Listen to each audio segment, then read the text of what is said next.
Our third speaker is joining us from Hong Kong. And this is not only a long journey here, but will be even longer journey back. Sonia Kwok Wong will be taking a 3-week quarantine because she's here at the European Congress in Zurich. This circumstance is so remarkable that I would like to thank her first of all and very much. It is good to have you with us. Thank you, Sonia.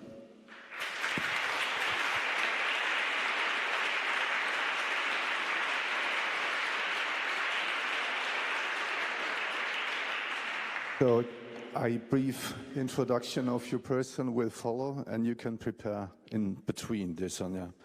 After periods in Alberta and Vanderbilt University, among others, Sonia Wong is now an assistant professor at the Chinese University of Hong Kong. She is a very interesting discussion partner for us because among many other focal points in the subject of Old Testament studies, she has postcolonial accents and works, for example, on cross-textual hermeneutics of the Hebrew Bible and Chinese texts and contexts. The title of the lecture is Signifying the Empire against the Empire, or Doing Historical Criticism with Postcolonial Theories. Dear Sonia, you have the floor. Thank you.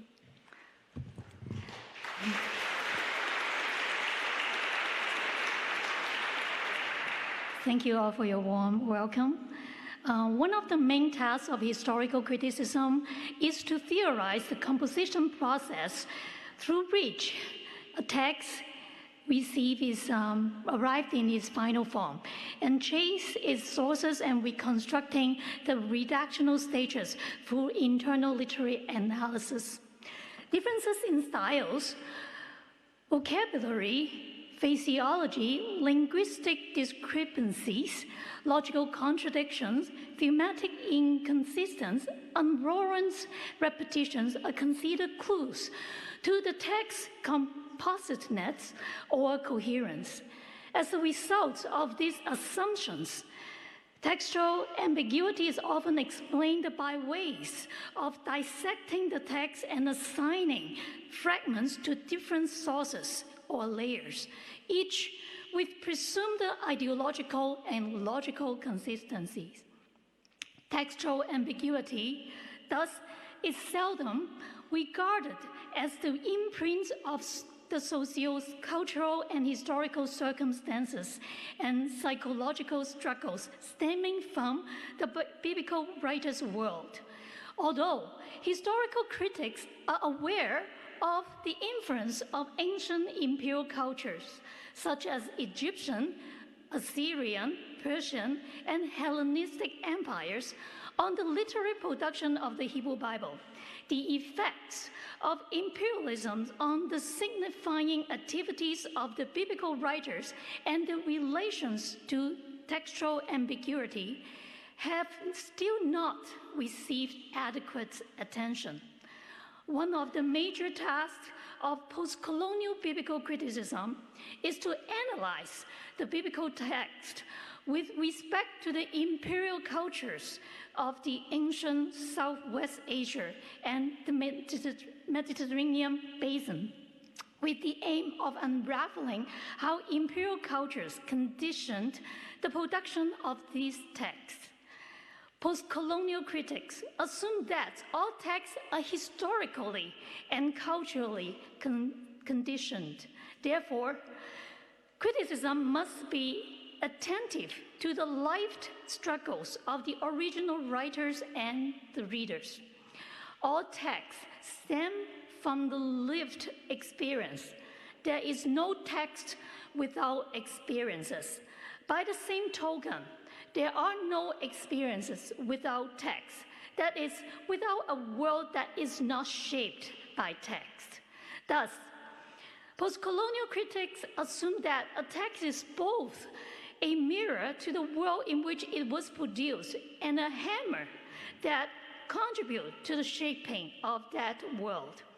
Texts do not merely describe, reflect, or mimic the world in which they emerge, but also being an active participant in the shaping of the world they are parts and parcel of, rather than treating textual tensions as anomalies. Post-colonial critics acknowledge them as the undecidable, stemmed from the lived struggles and embedded in the text, something that cannot easily align with either side of a dichotomy or opposition. Textual tensions may have stemmed from the intricate imperial context of the biblical world. The situatedness of the text demands historical critics to take the historical specificities of its signification seriously in our attempt to understand the discursive power of the text participates in the shaping of the intelligibility of the readers.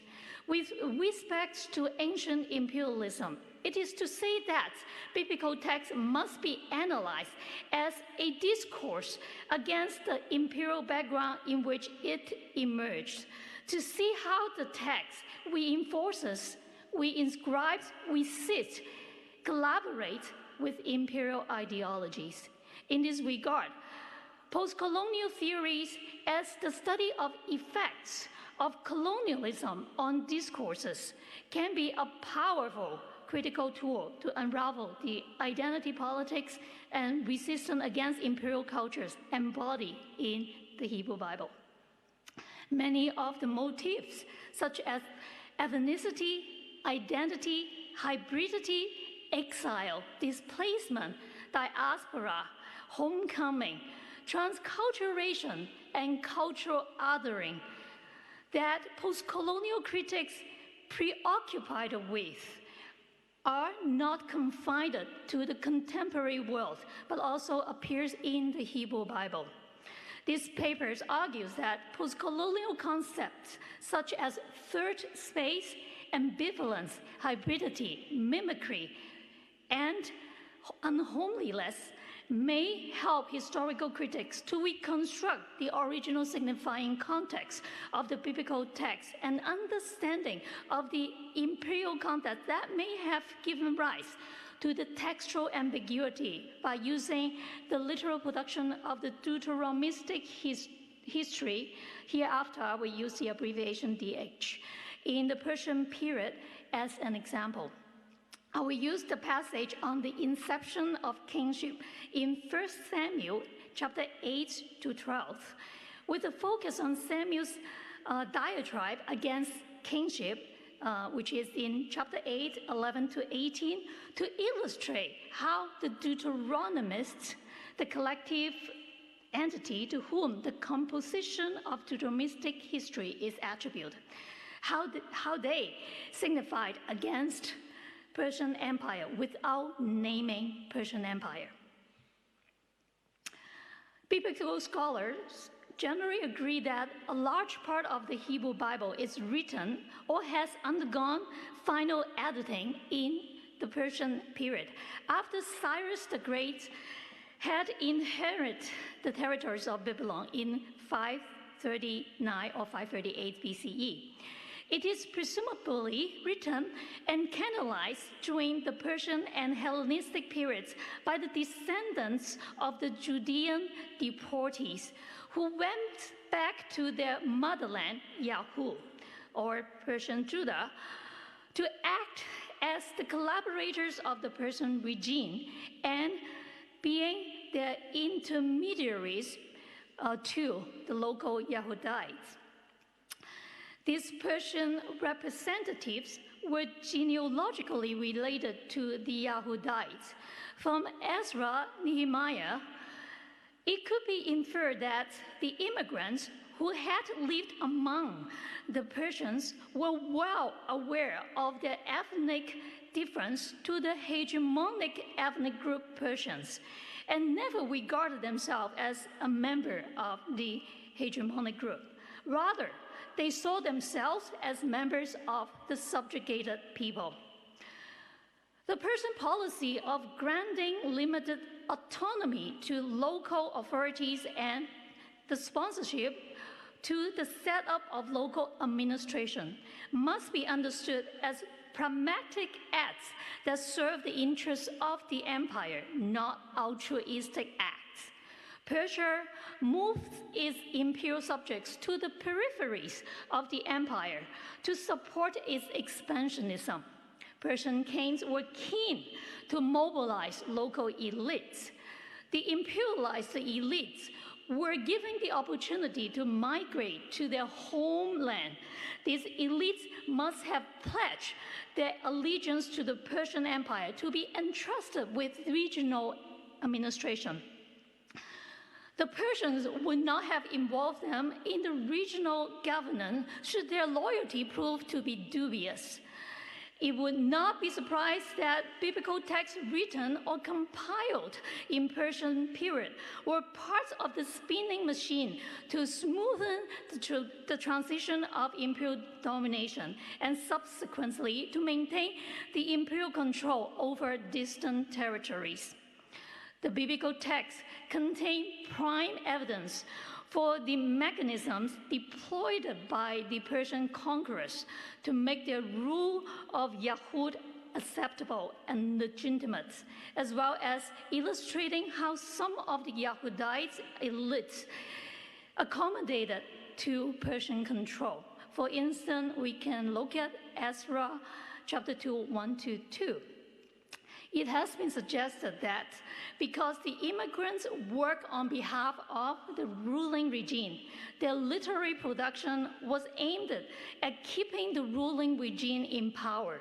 Little is known about how their transcultural experiences had shaped the deportees and the descendants affectively and intellectually.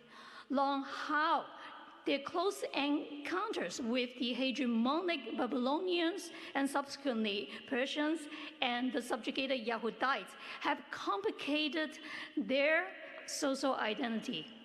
Were they being indoctrinated with pro-Persian ideologies and internalized imperial values?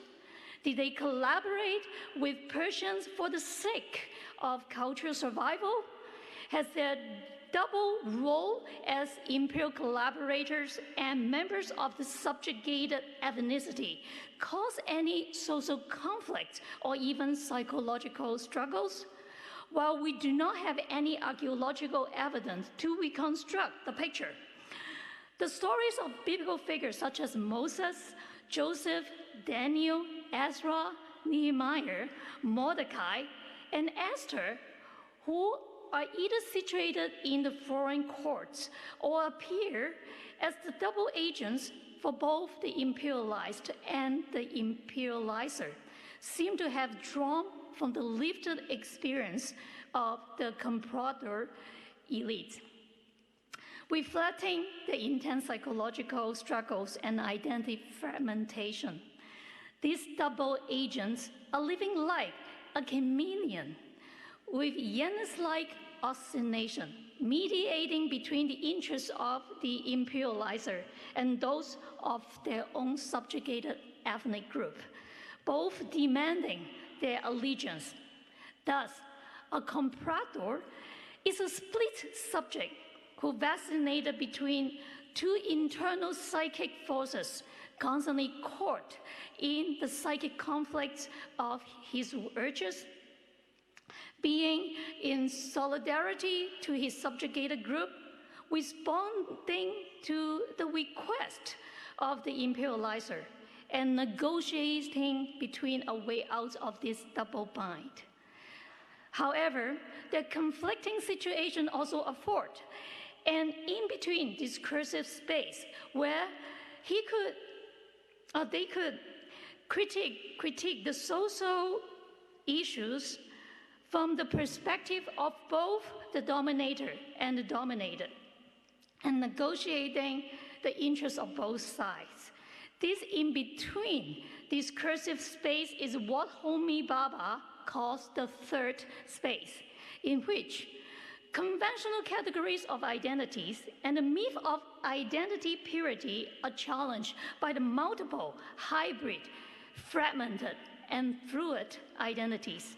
The fluidity of identity threatens the basic categories on which social institutions and social hierarchy are maintained.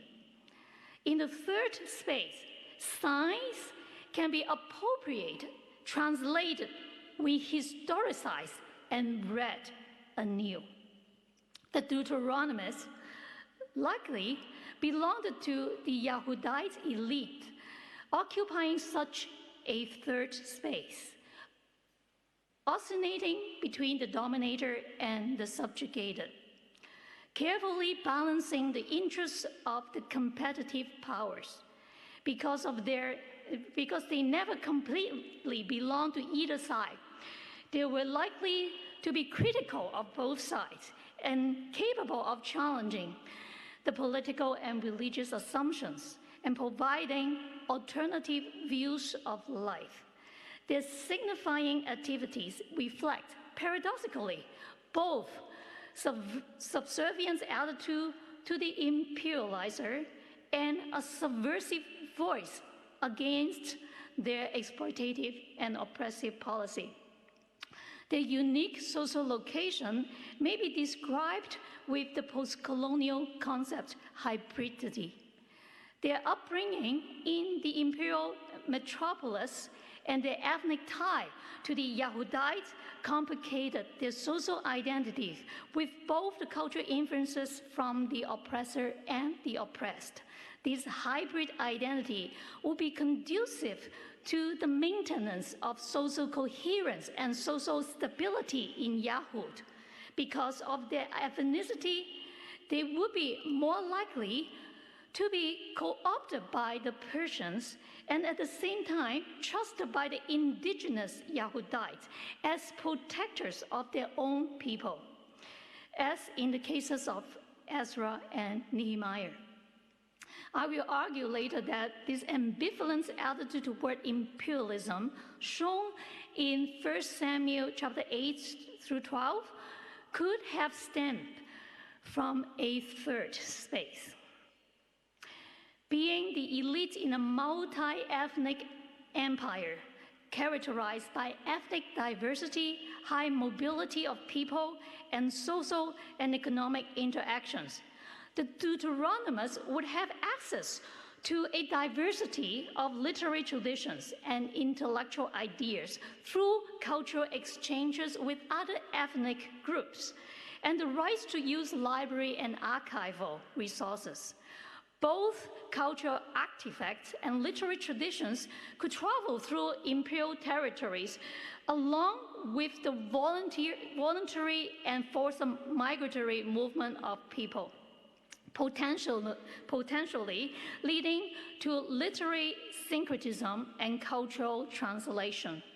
The high mobility of ethnic groups, in particular the Greeks among the Persian collaborators, and the attested migration of various cultural artifacts, including literary traditions, collaborate the Deuteronomist exposure to the neighboring civilizations, including Mesopotamian, Greece, Asian Minor, and Syro-Phoenician. The diverse cultural milieu catered to the exchange of cultural-specific art forms and intellectual thoughts, engendering many hybrid art forms and creative ideas. In recent years, biblical scholars have noticed that DH bears striking similarities to Attic tragedies and Greek historiography. In addition to well-attested parallels with the historical writings of the ancient Southwest Asia, or what used to be called the ancient Near East, a cursive comparison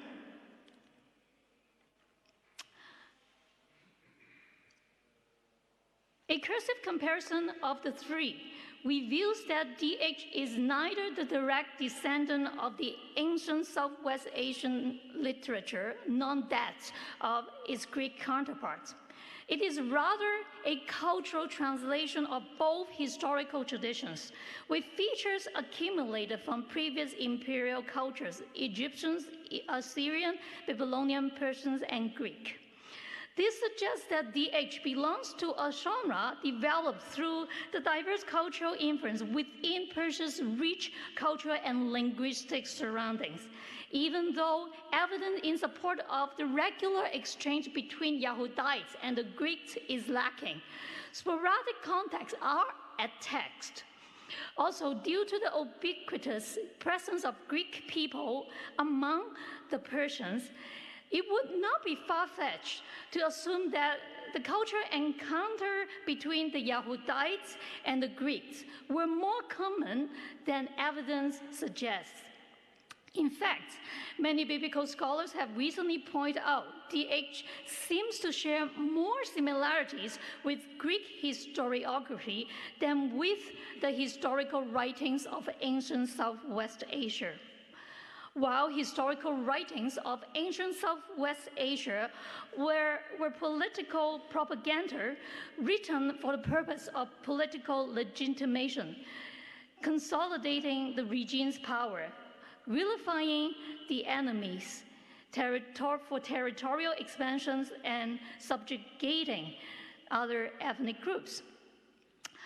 Both Greek historiography and DH do not show concerns over establishing hegemony, but more for establishing a collective self-understanding. In the case of DH, the collective self-understanding is built on the lived experiences of the oppressed and defeated, rather than one of the conqueror or victor. Both Greek historiography and DH depart from their Southwest Asian cousins. With its tragic emplotment, their allowance for different versions of the same events, dramatization, sensationalism, insertion of fictitious speeches, causal and elaborate accounts, and concern over source authenticity and establish the account's credibility. It is also remarkable that stock motifs such as palace, plots, court tales, bloody vengeance, treachery, harem intrigue, and bedroom scenes typically found in Greek historiography are also found in DH. On the other hand, DH remains its close tie to the historical writings of ancient Southwest Asia, with its allowance for mythic and epical contents, of authorial anonymity, and predominantly third-person viewpoints. Not only does DH bear similarities to Attic tragedies and Greek historiography, but it also displays elements that are characteristic of ancient Southwest Asian literature. And the two tables here shows a preliminary comparison between the three. Let me go back to the first parts of the table. The first column are the characteristics or features of the ancient Near Eastern historical writings, or what I call the ancient Southwest literature, Asian literature. I'm trying to be like, not Eurocentric, okay?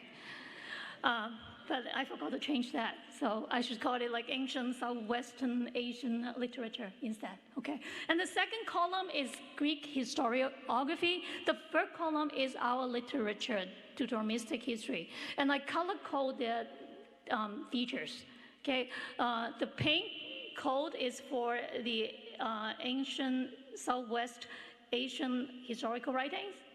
The blue code is for the Greek historiography, and the third column, if our literature of Deuteromistic history, we samples more the ancient Southwest Asian historical writing, I will pink code it.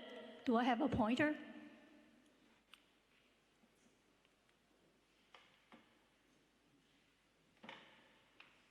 Okay, I'm not sure which one is the pointer, so let's forget about it. Okay, and the green code. You see the green code? That means the mixture of both.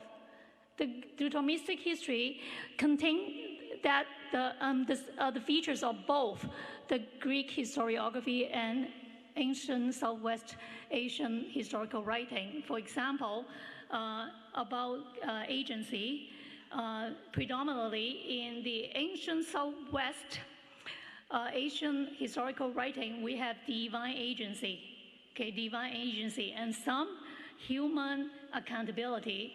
But in Greek historiography, most of the contents are demythologized, so they emphasize on human agency, but with allowance for metaphysical principles, so that the God becomes like a hidden mover rather than one of the characters in the story. And in DH, we have a mixture of both. So the green code is a mixture of both. And if DH resembles more of the characteristic of the Greek historiography, I would have the blue code for that boxes. Okay, for the boxes. Get the idea of how I color code things? Okay, so you can see, just focus on the first, I'm not gonna go through the details of every features, okay, but just focus on the third column. What you will see is that most of the boxes in the third column are color-coded with blue, which means that the DH is actually closer to Greek historiography than to the ancient Southwest Asian historical literature. The hybrid outlook of DH is the result of the diverse influence from the Yahoo's rich cultural and linguistic surroundings. The composite nature of DH attests the Deuteronomist's superb ability to creatively mimic, commingle, graft, and translate literary forms found in their cultural surroundings for the purpose of constructing a nativist discourse or self-understanding based on the unique experiences and cultural memories of their own subjugated people. In this regard, the Deuteronomists have fully utilized the third space they occupied to form a hybrid narrative for the sake of cultural survival. Yet, in terms of overall literary features and ideological contents, DH is still a closer cousin to the Greek historiography. It must be pointed out that the Deuteronomists' signifying activities were unlikely to have carried out without imperial censorship. According to the Greek historians, the Persian kings run an intelligence service called the King's Eyes throughout the territory to monitor and control regional affairs. The mere ideas of the possible surveillance of the King's Eyes would have triggered the fear of possible retaliation and sufficiently result in self-censorship. According to the rule of anticipated reactions, the Persians are notoriously callous in suppressing region revolts. Any act that could threaten the sovereignty of the Persian government would have been crushed. Thus, for the Yahudites' own survival, it is imperative that the Deuteronomists took measures to ensure that their Persian overlords would perceive their literary production beneficial to the empire and not as a threat to its territorial integrity or harm to imperial interests. Not only that, the Deuteronomists would have to avoid the inclusion of counter-imperial contents. They might also need to create a smokescreen to yield an impression of auspicious effects of their literary productions to the empire. Literary production that could bolster the imperial ideologies would be most welcomed by the Persian Empire, who tended to control its colonies through the effective and inexpensive means of ideological control. rather than costly and ineffective coercive force. It is not surprising that a work dated to the Persian period is devoid of context explicitly criticizing the Persian Empire. All criticism against the Persian Empire would have to be expressed in a disguised form beyond the recognitions of the Persian overlords. A possible strategy of such displacement is to conceal the criticism of the Persian Empire as a criticism against a defunct or waning empire, such as Egypt, Assyria, or Babylonia. It is also reasonable to assume that the Deuteronomists would have incorporated ideologies that were deemed favorable by the Persian Empire in their literary production. In this regard, it is important that biblical critics conduct what postcolonial critic Edward Said called a contrapuntal reading of the biblical text to uncover both the imperial or accommodative ideologies and the counter-imperial or subversive ideology within the same text. I will now use 1 Samuel 8-12 to illustrate how historical criticism may be conducted with and augmented by postcolonial theories. Due to the time constraint, a special attention will be given to Samuel's diatribe against kingship in chapter 8, verse 11-18. According to the source critical hypothesis first proposed by Julia Wellhausen, in the late 19th century, 1 Samuel chapter 8-12, a text on the inception of Israelite monarchy, is a conflation of two sources that originally belonged to two different periods. Martin Noth revised Wellhausen's hypothesis by attributing chapter 9, verse 1 to chapter 10, verse 16, and chapter 11, verse 1 to verse 15, to a pro-monarchic pre-Assyric strand, and 8, 1 to 11, 10, 17, 27, and 12, 1 to 25, to an anti-monarchic post-Assyric or Assyric strand. The underlying assumption is that monarchic traditions, presumably originating from the royal courts, are unlikely to be critical or antagonistic to the institution of kingship. Thus, anti-monarchic sentiments must have emerged after the demise of Judah, when the royal elites became disenchanted with kingship. The outline is as follows here. A means anti-monarchic, P means pro-monarchic. I gather you must have gathered that. The two source hypothesis is built on a few assumptions widely shared among historical critics. First, textual tensions, contradictions, and inconsistencies are treated as evidence or sign against the integrity of the text.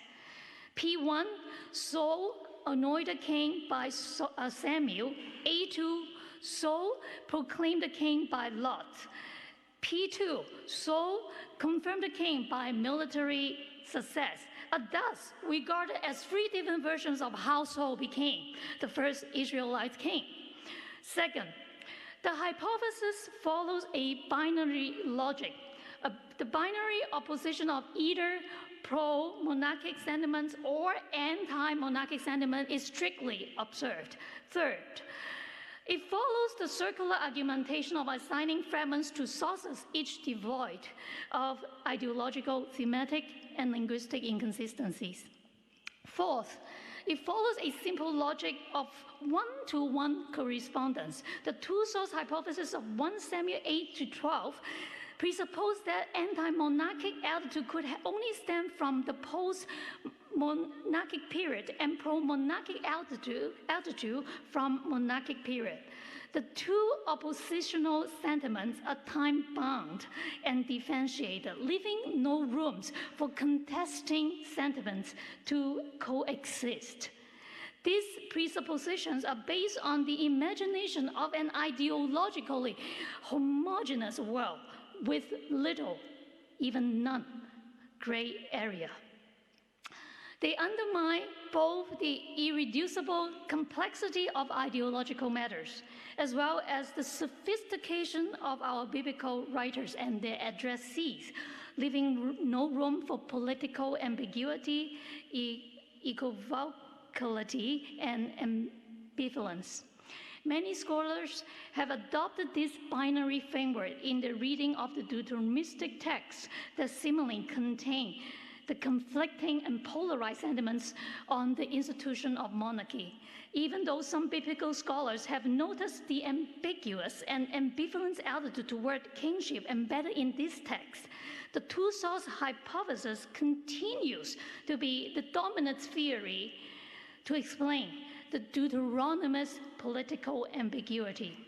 From a post-colonial perspective, the Deuteronomist political ambiguity demands an analysis that goes beyond the binary compartmentalization of text into polarized categories of pro-monarchic, pre-exilic sentiments and anti-monarchic, post-exilic sentiments. The Deuteronomist political ambiguity needs to be probed in comparison to other ancient texts in the Deuteronomist cultural surroundings and with respect to the socio-cultural and historical circumstances of ancient imperial cultures. When 1 Samuel 8-12 is compared with the works of Greek writers, numerous thematic affirmations could be noticed. 1 Samuel 8-12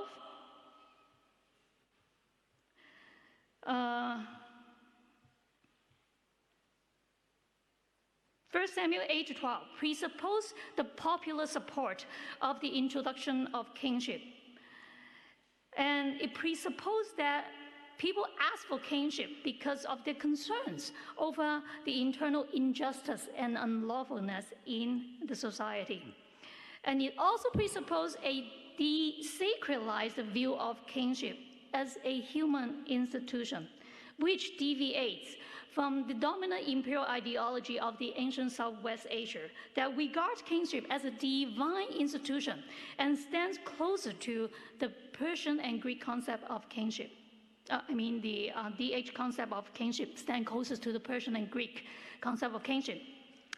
The inception of Israelite kingship is aligned with the typical description of a rise of a tyrant to power, described in Herodotus' tale on the rise of Median kingship, and in Aristotle's accounts of the rise of Tyrrhenian rule of Pisistratus in Athens. In addition, 1 Samuel 8-12 presupposed the corruptibility of the institution of kingship with its tendency towards tyranny, as well as the coexistence of different forms of political systems through the contrast between kingship and judgeship, or hierarchy, represented by Samuel, and the contrast between kingship and theocracy. In this regard, 1 Samuel 8-12 may be regarded as a mini-constitutional debate, similar to the one accounted in Herodotus.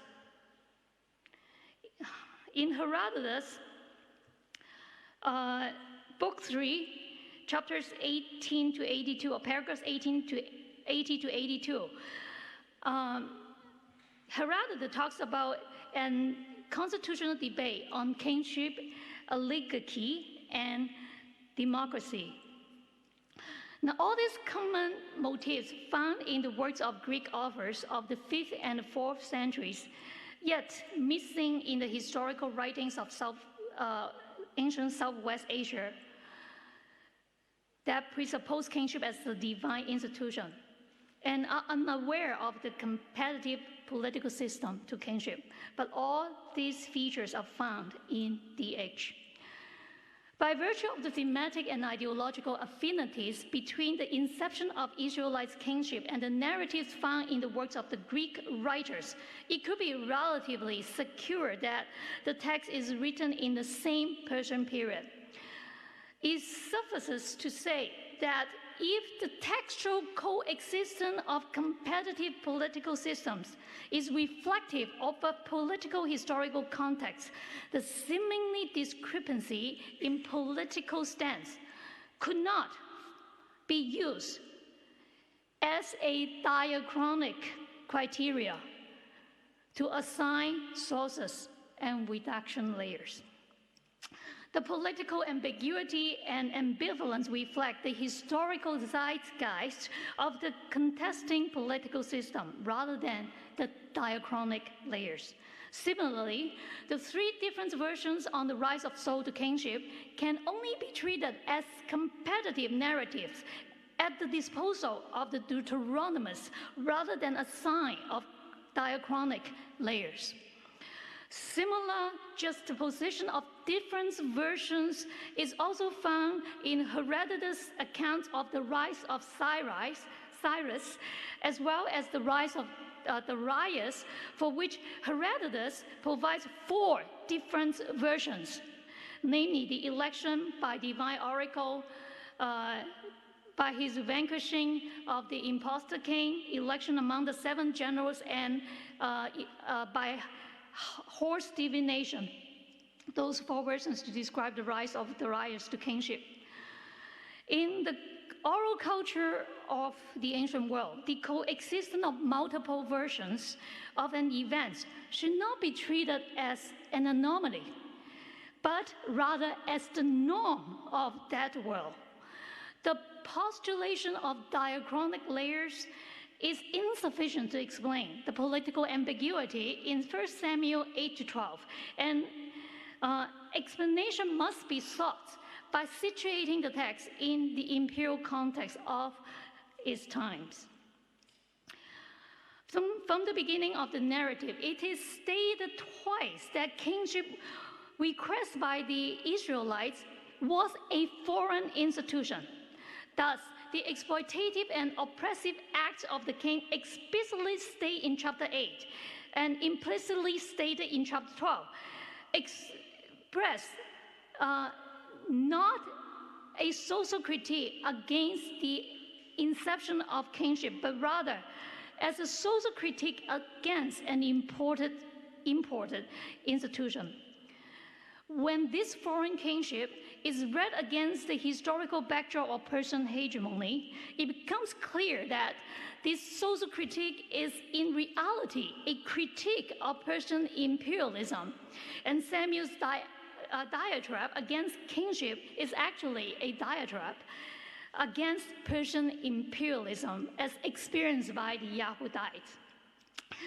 It may be argued that the exploitative nature of kingship was not exclusively a Persian phenomenon, and the critiques of monarchy in the 1 Samuel 8:11-18 could well be applied to monarchy of different periods. Indeed, the critique reflects general, non-time specific issues associated with imperialism. Thus, they could not be used as a temporal marker for dating the text. However, as I have briefly delineated, the text exhibits multiple parallels to the works of the Greek authors of the 5th and the 4th centuries.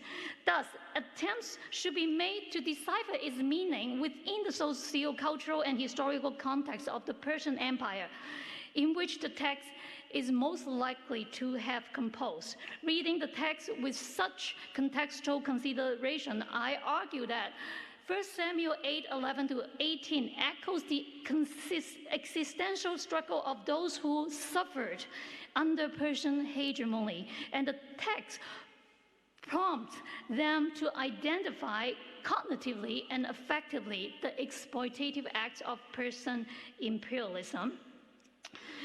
Samuel's diatribe against kingship may be divided into an introduction and 4 inner sections and a conclusion, with each inner section contains a third-person masculine singular cow imperfect, Ika, he will take. This is the structure of Samuel's diatribe. Because of time constraint, I'm going to skip reading the text. You can read it on your own. Now, we could infer from the text that Samuel's addressees are not the general populace, but those who are in the upper social classes, or what we call the patres familias, with subordinates, sons, daughters, slaves, and livestock. And they also possess landed properties. The text describes how military levies, taxes, tributes, dues demanded by the king could have affected them and those under their subordination. The tax system described in the text is strikingly parallel to the Persian Empire's tax system and tributary extraction of the non-Persian subjects. Verses 11b to 12 reflects the imperial policies of military conscription and covey labor. Soldiers, oarsmen, and labor of all kinds were expected to be provided by colonies to support the Persians' expansionist and building projects.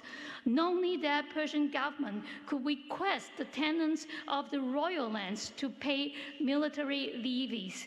They could also demand the so-called kurtash laborers to work in the fields and establishment managed by the Persian administration.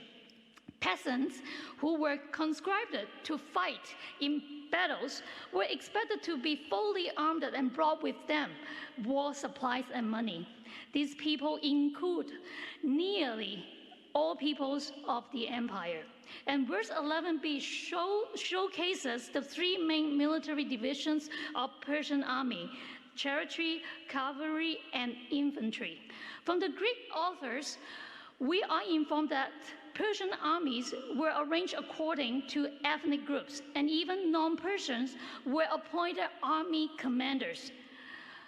Chiliarchs of guard posts are scattered throughout Persian territory. Commanders of 50s, though less common in Persian armies, were also attacked by the Greek writers. Because Persian kings, satraps, and local governors regularly feasted and fed a large group of table maids, there was a great need for kitchen staff, bakers, cooks, and female cooks. The number of table maids in a single feast given by a Persian king could reach 15,000. From Nehemiah 5:17, we know that even a local governor, such as Nehemiah, was feeding 150 men on a daily basis. The large scale of banquet was require a lot of servants. And as for the perfume makers mentioned in the text, they were also listed among the banquet personnel in the letter of Postcolonial. Thus, verse 13 reflects a realistic picture of the Persians' large-scale banquets, which demands personnel of various types, whom they look from their own subjects. Land confiscation and grants of land described in verse 14 and 15 were also attested in Persian period. And we also know that Persian kings would grant concessionary plots to their servants and even eunuchs. The local elite would profit from the imperial tax through the dues and tithes paid to the land users. And Persians also set up storage depots to collect grains, wine, and oil from their subjects throughout the territory. The large amounts of resources siphoned to the Persian Empire and the local elite could at times create a strenuous economical burdens to the local population. Finally, as described in verses 16 and 17, tribute in animals and slaves were demanded by the Persian Empire, including beautiful boys, or as verse 16 described it or put it, the best of the young men were selected to be offered to the Persian Empire as eunuchs. Notice that only donkeys and flocks were mentioned as animal tribute in these verses. We know that horses and camels are also found among the tributes to the Persian Empire. However, they're not listed here. It is likely that the Deuteronomy only selects items that are contributed by the Yahudites, by their Yahudite reader. Imperial policy lists in 1 Samuel chapter 18 to 11 to 18 bespeak the common oppressive acts of the Persian Empire in specific and ancient imperial culture in general. On the literary surface, the text appears to be a social critique against Israelites' demand of a king like other nations. But at a deeper level, the exploitative and oppressive effects of such kingship would elicit a cognitive and affective response from those who were economically exploited under such imperial culture. To the Yahudites, these exploitative, oppressive acts would have produced a spectral image of the Persian Empire. A familiar world appear in an unfamiliar form of what Sigmund Freud calls the uncanny. In this regard, the despised empire portrayed and disguised as the desired object of kingship, underlying the uncanny is an ambivalent, uneasy coexistence of the familiar and the unfamiliar, because the unfamiliar returns in because the familiar returns in an unfamiliar form, produces the immediate sense of the familiar and uncanniness in the unconscious level, even if the original writers were unable to name the familiar immediately. And my conclusion is that from this text, we show that the empire has been portrayed as an object of derision and desire. And from a postcolonial perspective, it could be interpreted as a hidden transcript, a social critique against the empire, only understood by the oppressed, but not the empire. And from a postcolonial psychoanalytic perspective, it could be understood as an unconscious interjection, identification of the empire. They want to be the empire. They want to replace the empire. So what the empire possesses, the characteristics are interjected into their own kingship, their own nation. And this is my conclusion.